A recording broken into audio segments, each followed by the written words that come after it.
Good morning, IEW world. This week, week 16 in class, we are going to be discussing making, I kind of called it a bibliography on our homework page, but it's really actually an MLA works cited page. Because bibliography is actually a more overarching term, and since we use the MLA style format for literary type writing, our page that we print off is going to be called a works cited. So let's kind of back off for a second and discuss what is a bibliography. I'm going to show you some things on the computer for sorting your research, and this video will probably be about 5 minutes long. Aubrey, what's a bibliography? Okay, so a bibliography is when you write down everything you've looked at, like everything.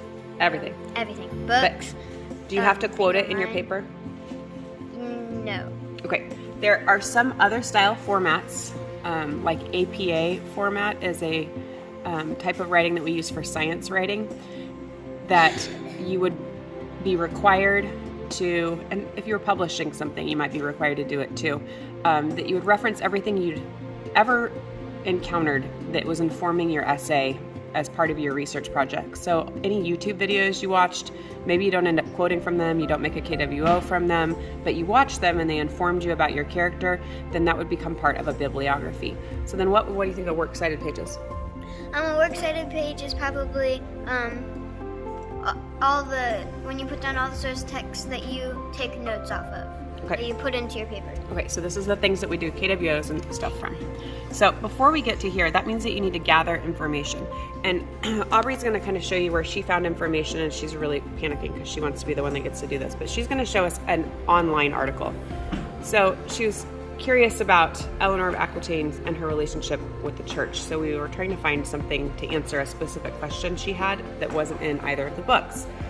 So we found this article, and she probably will quote from it, so we printed it off. But when we printed it, just to kind of show you, we got, the editor's name, and then nothing else printed about where this was from.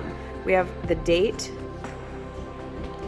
and we don't even have the website on here. We just, okay, so we have this. Sometimes when it prints, you get all the information you need, and sometimes you do not. So in case she needs to find this article again, for any reason, she loses the print off, or yesterday I spilled water all over one of the kids' books. So in case I do that to her article, she wanted to save it, okay, somewhere useful. So she's going to show us how to make a bookmark. Okay, so to make a bookmark,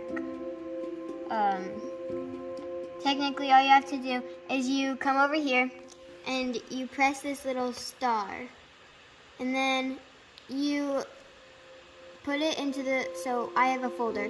This is going to be put into my Eleanor folder. Stop, don't go too fast.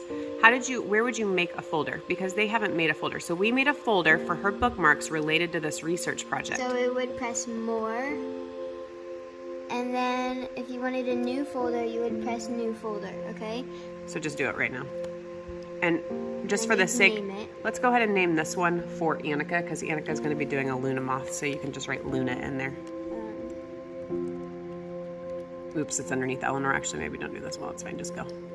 She's ended up too buried under there too far. I don't really actually want that. So I'm going to kind of slow down. So make sure that when you make your new folder, you start underneath the heading bookmarks bar, because you want this thing you want to be able to find your articles really fast on your computer. So underneath bookmarks bar, we want the new folder to not be here underneath Eleanor. We want it to be right under bookmarks bar. By doing this, it's going to show up right across your bookmarks bar. All right, so when we go to make new folder now, Aubrey, do you want to do that? Okay, now, new folder. Oh wait, no, I have two new folders. Okay, that's okay. Fine. We'll delete the other one later. Luna. Okay, and then you press save. So now if we find articles on Luna Moth, we can bookmark them into Luna, and if we find articles related to Eleanor, we can bookmark them under Eleanor. So open up Eleanor now, or put your mouse over it. Right now she's only got one article that she saved because we just started doing this process and decided to show you. Here, go back. You've lost what you had. Okay, so all of the articles that she saves will show up there, and then you can kind of see how it says from the editor, Medieval Church, Eleanor of Aquitaine. And so she'd be able to click on that little emblem and go straight back to this article page. So she's going to do that right now to show us what that will look like. Now the article comes up. That's great, because if she needs to come back here when she's actually going to make her works cited page, which she's not doing right now, and she ends up using this as a KWO, she can scroll to the bottom and we can get other information that she might need, like who published this, the Archdiocese of Indianapolis. Where is that located? Oh, there's the address. And sometimes this information is required. Oh, it also tells you what volume number it came out of, volume 31. So you may need this information as you're filling out a citation generator. So it is possible to handwrite, and when I was a kid I had to do it this way, to handwrite a bibliography or a works cited. But you kiddos are lucky because you have online options. So I've used one called easybib.com many different times, and then bibliography.com. They're both completely acceptable. Aubrey has chosen bibliography.com because I think that that's what I put on the paper. So she's going to click create citation up here at the top. So I put in the name of the book I was just reading, and then I'm going to create that citation. Okay, and then what did we discover? There are several books like that. So this is the book I'm reading. So this is what's incredible, you guys. And this is why I like bibliography.com for your first paper more than EasyBib, because they actually have a library of books that have already been cited, and then you can just pull them up and a lot of the information is already filled in. Now you'll notice she hasn't put in what page she's doing yet, because Lives of Extraordinary Women has many different people that have been researched, and she's just doing Eleanor of Aquitaine, which were pages 15 and 17. Go ahead, Aubrey. Okay, and then you would press cite. Oh wait, nope, she's not, because she's missing some information. So they know the date, but for whatever reason, it did not auto-populate what edition it was and the location of the publishing. So that means if you're not on a website, where do we need to go? And I'm going to show all this in class again, but I just kind of wanted to do it in conjunction with the websites. Oops, sorry. This is your library sticker, okay? This is your dedication page. This is your title page. And then when we come over, this is the page that you need. And it's going to tell us the copyright. It's going to tell us who published it. First edition. It's the first edition. It doesn't seem to remember that. So I'm kind of doing this in front of you guys so you can kind of see. What else did we need? The publisher, please. Did you have www.harcourt?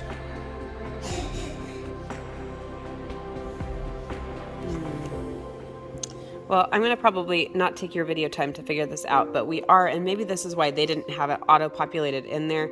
They don't have a really clear location. A lot of these books are, if you had the publisher was Harcourt, it would say that they were published in New York. I mean, I would say when I've cited things, tons and tons of the publishing houses are based out of New York, New York. And so then you would put that in that city. I'm kind of trying to decide if we should use this Florida address or not, but it's really asking about permissions. So at any rate, if it's pretty clear about where something is located or where it was published at, then you would put that into publisher place. And then you would press cite. Yeah. The other thing that's interesting it gives you it. So the moral of the story is you'll notice that we had to cross-reference. I'm going to visit with her a little bit more about this, but this is saying that the publisher online was HarperCollins, and then the book is saying it's from Harcourt. Harcourt is a division of HarperCollins, so I'll probably investigate a little bit more with her. You guys are in your first round of research. I'm going to be really honest with you. I'm not going to sit there and cross-reference your citations with what you've given me versus what the books say. I'm not going to have you turn that in. But there is a stage of life when you're in college when that is something that can happen, where you have to produce your sources and have your teacher, your professor, cross-reference your citations with the actual books as part of your grade. So that's just something to keep in mind. We're easy +1 right now. We're just trying to learn how to do these things. But hopefully this helps as an online tutorial, and Again, you're not making your works cited page today. We're just kind of trying to show you, my main goal for today is to talk about those really lovely folders for keeping track of your articles. All right, bye.